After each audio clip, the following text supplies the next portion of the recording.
Hello mga momshies! For today's video ay gagawa tayo ng product review. So, ito ay tungkol sa feminine wash na ginagamit ko ngayon na gusto ko ding i-share sa inyo. Kasi for me, ang product na ito ay naging very effective when it comes to yung pangangalaga sa ating private area. Kasi nga, when I was diagnosed as diabetic, no, at saka kahit nung naranasan ko yung mga symptoms ng diabetes talaga, no, may mga minsan may mga pagkakataon na nangangati ako, nangangamoy, at madalas magkaroon nga ng infection. So, yun nga, ulit-ulit na nadadiagnose na may UTI dahil nga sa infection. And then, siguro, dahil din sa mga feminine wash na ginagamit ko noon. So, alam naman natin mga babae, no, na hindi sapat yung soap para pangangalagaan yung feminine area natin. So, especially kapag may asawa na tayo, may sakit tayo, no? So, hindi sapat yung soap. So, kailangan talaga may special na sabon down there na ano siya, yung mild, kasi nga very sensitive nga yung ano natin, feminine area natin. So, today, I am very happy to share to you yung product na na-discover ko. Kaya gagawan ko ito ng review bilang pasalamat na din na natagpuan ko ang product na ito. So in fact, nire-recommend ko sa mga nakakilala ko, no? Kasi kung minsan yung mga girls na share na yun nga, nangangati, may mga burning sensation na nararanasan. So nire-recommend ko ito. So hindi ako doktor, but then based on my experience, no, iyang naman siya sa akin. So, disclaimer lang po, hindi po ito sponsored, no? Hindi ito sponsored ng company. Kaya lang, gusto ko itong gawin bilang patribute na din sa huli naman, no? Sa Mother's Day, kahit huli na sa tribute for Mother's Day. Pero, bilang patribute sa mga kababaihan, no? Bilang tulong na din sa mga kababaihan na nakakaranas nga ng ganitong mga suliranin. Okay, so, after kong gumamit ng iba't ibang products talaga for my feminine area, na as feminine wash, especially nung nanganak na ako, kasi nga, kapag nanganak na tayo mga momshies, nagkakaroon ng injury. No? Nagkaka-injury yung reproductive organ natin, especially kapag normal delivery, nagkakaroon ng mga lacerations. So, although tinatahi yan ng mga doktor, pero yung mga minor lacerations, hindi yan natatahi. No? Per experience, kasi may dalawa na akong anak. No? So, dahil doon, prone na ako. No? Prone talaga ako sa mga infections. So, yun na nga. Ang dami kong products na sinubukan. And then, ito nga yung masasabi kong product ko na i-recommend sa inyo. Itong Human Nature, no? Human Nature, no? Itong Human Nature Cool and Gentle Chamomile. So, hindi ito sponsor ng Human Nature. Pero, ito yung pa-thank you ko. Kasi nabigyan nga ng solusyon yung problema ko sa aking private parts. So, when I start using this product, kahit may period ako, hindi na ako nangangati. And because it has cool and gentle, it is cool and gentle chamomile. It has cool and gentle chamomile, no?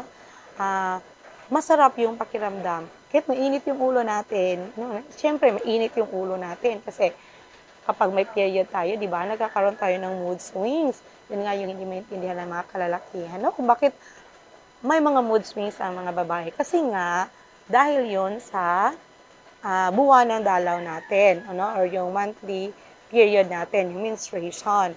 So, kapag may mga ganun talaga, 1 week before that, no, syempre, mainit yung ulo natin, mainit yung pakiramdam natin, maraming discharges na nangyayari. Kaya, kung minsan, no, kadalasan, no, hindi minsan, kadalasan, nangangati talaga tayo. So, when I start using this one, no, Human Nature, Cool and Gentle Chamomile, nasolusyonan ito. Kasi nga, kahit mainit yung ulo natin, kapag nag-wash tayo, no, gamit ito, syempre we can feel na malamig doon kasi may cool effect siya eh. No? Tapos yung chamomile, magbibigay sa atin ng parang relaxing effect sa ating katawan. No? Na kahit may period tayo, para bang nare-relax tayo kahit paano. So, yun nga. So, at saka, pH balance nito ay 3.5 to 4.5. No harmful chemicals, sulfate-free, paraben-free, and PEG-free. So, ang alam ko ditong paraben kasi, yung paraben daw is harmful substance, no? Na nakaka-cause ng, may mga damage causes no, sa ating skin, sa ating katawan.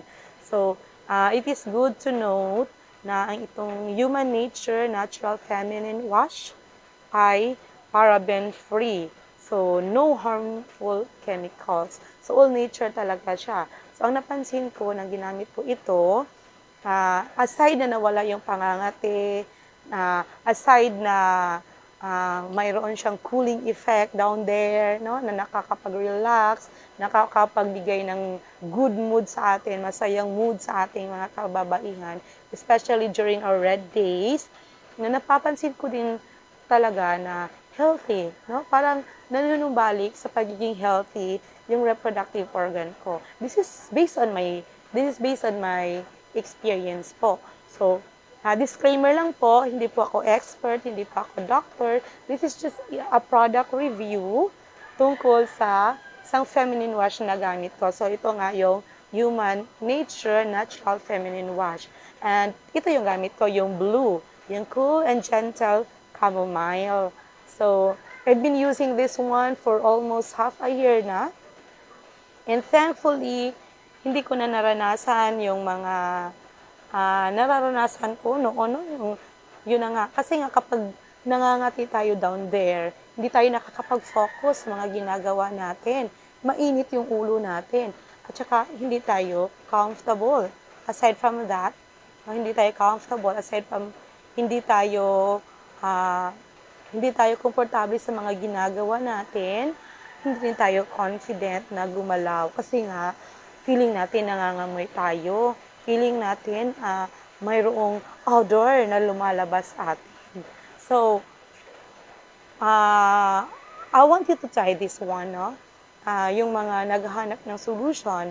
Kasi alam naman talaga natin na maraming naglalabas ang product sa TikTok, sa Shopee, sa YouTube, no? Maraming naglalabas ng product claiming na nakakapagpaputi, yun na nga, nakakapag-pink, nakakapagpaputi daw ng bikini area, nakakapagpanumbalik ng pinkish color doon sa feminine area natin, yung reproductive organ natin. Pero alam naman talaga natin, girls, no? Momshies, na we have different colors. Hindi lahat ng babae pareho ang kulay, di ba? Kasi nga, we are created differently, no? Unique ang bawat isa sa atin. So that is why, yung ibig ko lang talagang sabihin dito ay hindi ito nagpo-promise, gaya ng mga narinig niyong mga promises na nakakapagpanubalik ng pagiging pink ng reproductive organ natin, nakakapagpasikip, hindi ito nagpo-promise na nakakapagpuputi ng bikini area natin. But, para po sa akin, based on my experience, nakakapagpanumbalik ito ng health sa ating reproductive organ. No? Tulong ito upang mawala yung mga itchiness, mawala yung mga burning sensation na nararanasan natin, yung foul odor na nararanasan natin. At pa-relax ito, nakakapagbigay ng relaxation, especially during our red days. So, yun lang po mga mamshis. I hope nakatulong po ito. Ang video ito nakatulong po sa inyo kasi alam ko po na nahiya man tayong aminin, pero alam naman natin na itong problema natin bilang mga babae, no? Namumroblema talaga tayo dito every day. So, I hope nakatulong po ang video ito. Salamat po. And if you like, please subscribe and watch my videos. Thank you po.